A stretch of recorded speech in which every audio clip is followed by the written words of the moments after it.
Welcome back to my channel. In this video, we'll tackle a fascinating yet challenging type of simulation in Blender, fluid simulation. More specifically, I'll be creating a realistic pouring fluid simulation in Blender 4.3. Despite the numerous versions of Blender released over the years, fluid simulation remains a tough nut to crack for many users due to its complexity and the potential for various errors during the process. Through this video, I aim to highlight the most essential aspects of fluid simulation, helping you create the most realistic fluid effects possible. So, fire up your Blender, and let's dive into the simulation.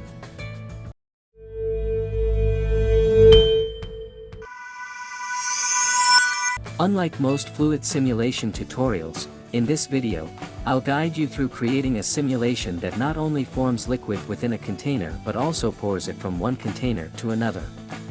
To achieve such a simulation, we need to prepare models of two containers, such as the wine bottle and wine glass models I've designed here. You can download the Blender file for these two models via the link in the description. Here, I'll simulate pouring liquid from a wine bottle into a wine glass. Keep in mind that the settings, sizes, and movement trajectories of the objects have been pre-calculated to ensure a smooth simulation process.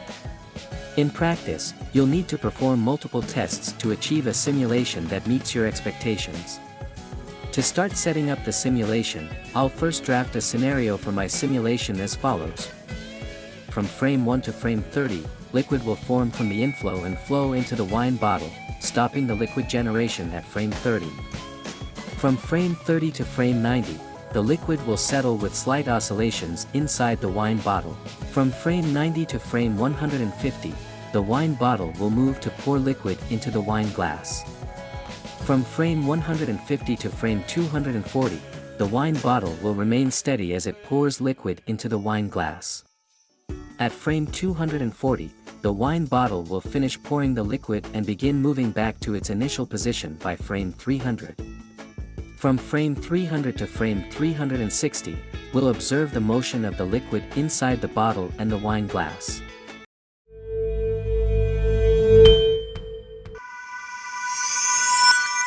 Let's get started.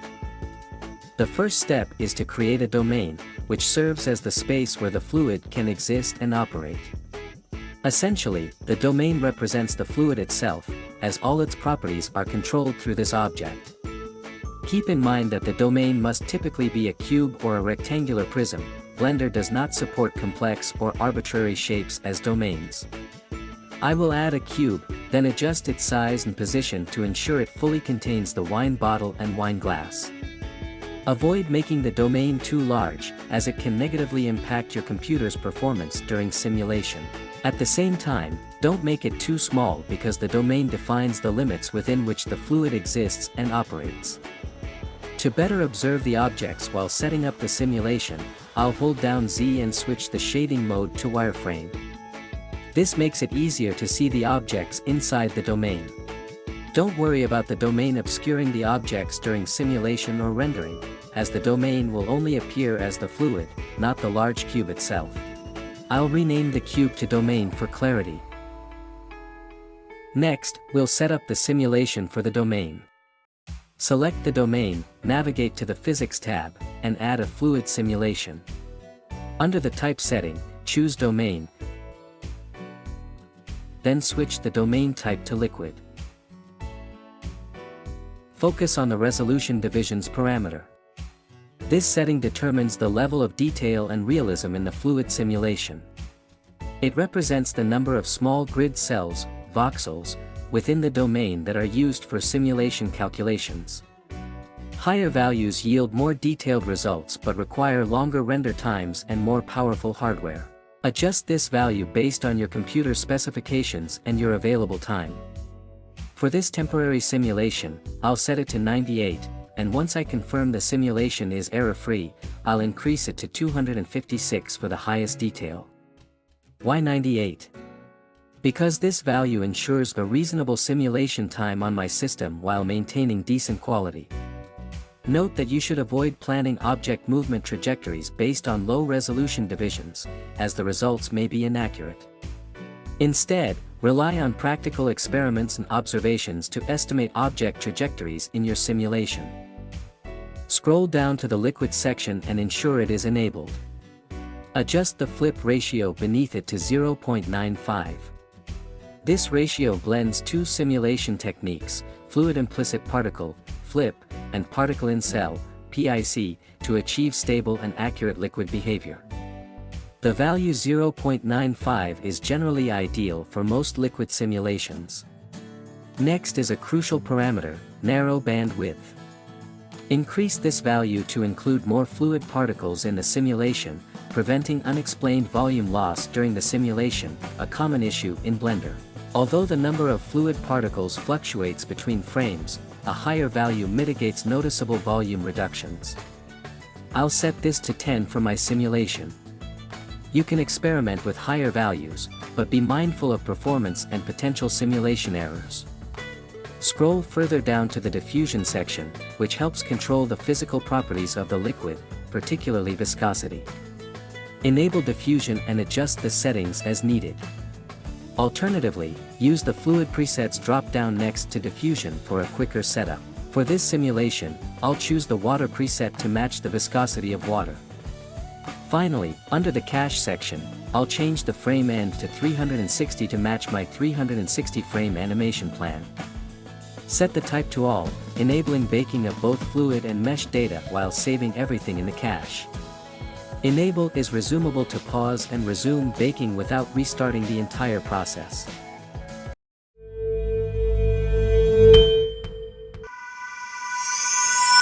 The next step is to create the object that generates the fluid flow. I will add a new icosphere. Essentially, you can add any mesh you want, but keep in mind that this object determines the initial shape of the fluid as it forms from this object. I will press F9 to change the subdivisions to 8. Adjusting the subdivisions is not mandatory but is necessary to create more faces for the mesh, thereby increasing the amount of fluid generated from the object. Position this fluid-generating object appropriately so that when the fluid forms from it, the fluid flows to your desired location. I will place the created icosphere inside the wine bottle and scale it so that it fits neatly within the wine bottle. This ensures that when the fluid forms from the icosphere, it flows into the wine bottle rather than outside. Note that the larger the fluid-generating object, the more fluid will be generated in a given unit of time. Therefore, create the object with a size suitable for your design intentions. I will rename the icosphere to Inflow. Next, I will configure the simulation for Inflow. Select Inflow, then go to the Physics tab and add a fluid simulation for Inflow. Under Type, select Flow. Change the flow type to Liquid.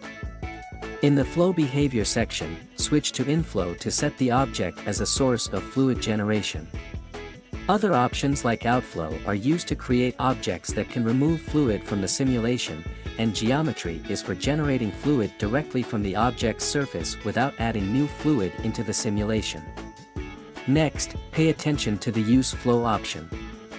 This option allows you to decide when the flow starts generating fluid and when it stops. At frame 1, with Use Flow enabled, click the dot to the right of Use Flow to add a keyframe. Then, move to frame 30, disable Use Flow, and add another keyframe. This setup ensures that the fluid forms from Inflow from frame 1 to frame 30 and then stops. Next, I will enable Initial Velocity so that the fluid generated from Inflow has an initial velocity. Adjust the normal value to 1 to create an initial velocity perpendicular to the surface of Inflow.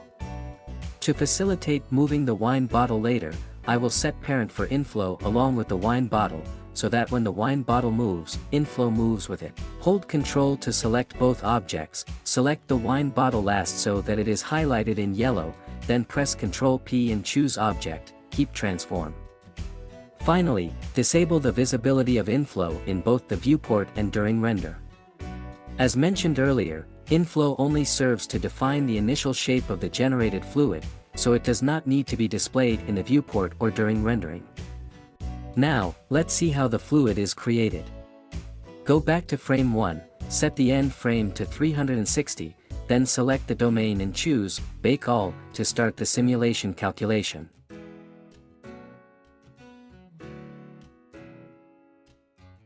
Clearly, the fluid will not stay within the wine bottle as expected because we haven't added the wine bottle to the simulation system as an effector.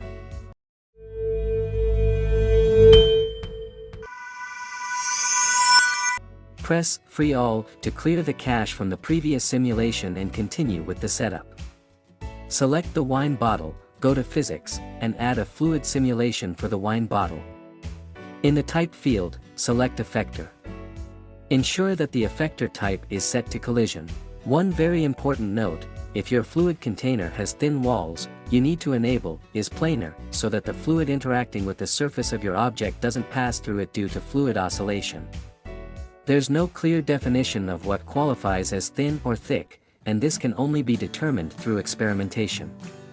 Now, select the domain again, try baking the simulation, and observe how the fluid interacts with the effector.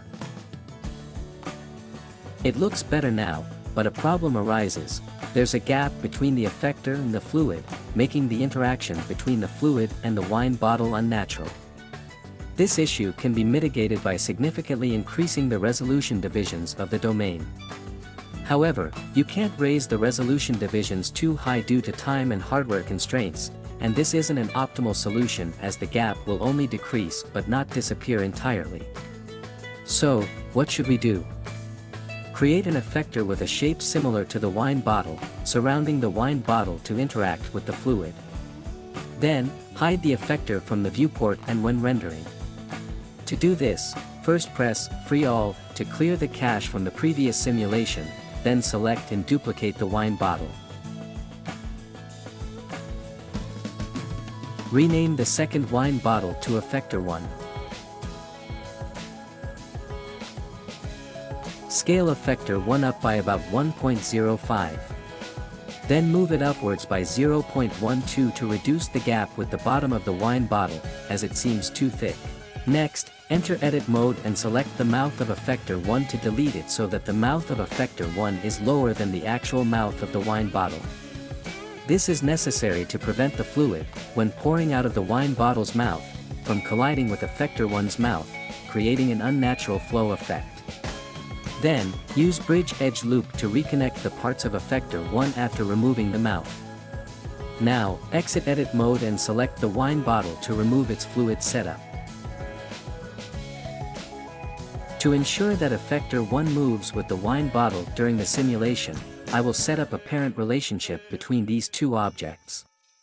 As a result, the wine bottle will connect the movements of both objects, Effector 1 and Inflow. Don't forget to hide Effector 1 from the viewport and render. Next, create the motion for the wine bottle according to the pre-established scenario. At frame 90, position the wine bottle in the calculated direction and angle to pour the fluid into the wine glass, and press I here to add a keyframe. At frame 150, continue rotating the wine bottle to begin pouring the fluid from the wine bottle to the wine glass and press I.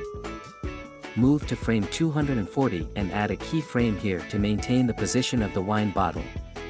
At frame 300, rotate the wine bottle back to its original position to complete its motion, and press I to add another keyframe for the wine bottle at this frame. Go back to frame 1 and observe the trajectory of the wine bottle's motion.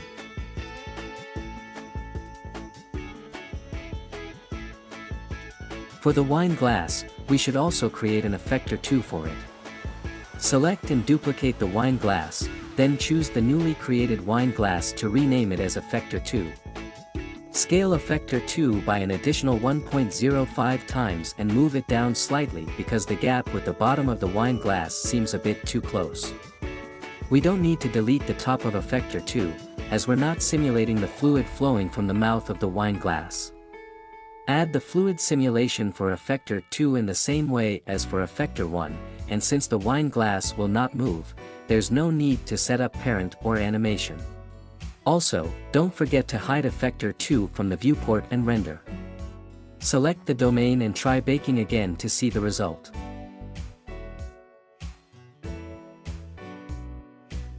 It looks quite realistic now, but there's still a slight issue with the fluid's trajectory and the gap between the fluid and the object's surface.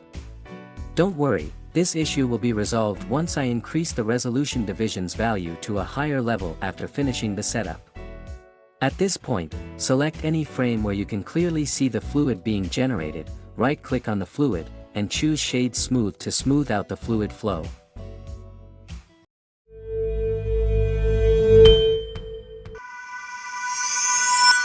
Now it's time to create the material for the fluid to complete the project. First, press and hold Z to switch to rendered shading mode. Add a shader editor window to your Blender workspace and remember to select the domain to begin adding a new material.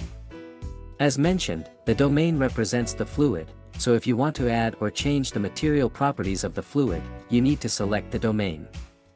For the fluid material, it will be quite similar to the material of glass. Click on New to add a new material. At this point, you will see the principled BSDF shader appear. First, I want to adjust the color of the fluid to make it resemble red wine. Select the base color, adjust the hue to 0.98, saturation to 0.97, and value to 0.266 to create a red wine color. Next, make sure metallic is set to 0 by default and reduce the roughness to 0. The I, or index of refraction, represents the light refraction index and should be set to 1.45, a standard value for glass materials in Blender. Then, adjust the transparency of the fluid by expanding the transmission section and setting the weight to 1. Now, close the shader editor window and return to the first frame. At this point, I will click Free All to clear the cache from the previous simulation and increase the resolution divisions of the domain to 256. Finally, click Bake All to let Blender begin calculating the more detailed simulation. The calculation process will take a few hours, depending on the complexity of the simulation and your computer's specifications. This concludes my tutorial on realistic pouring fluid simulation in Blender 4.3. I hope you found this tutorial helpful and inspiring for your own projects. If you have any questions or suggestions, please mention them in the comments below the video. Don't forget to like, share, and subscribe for more tutorials like this. Thank you for watching, and I'll see you in the next videos.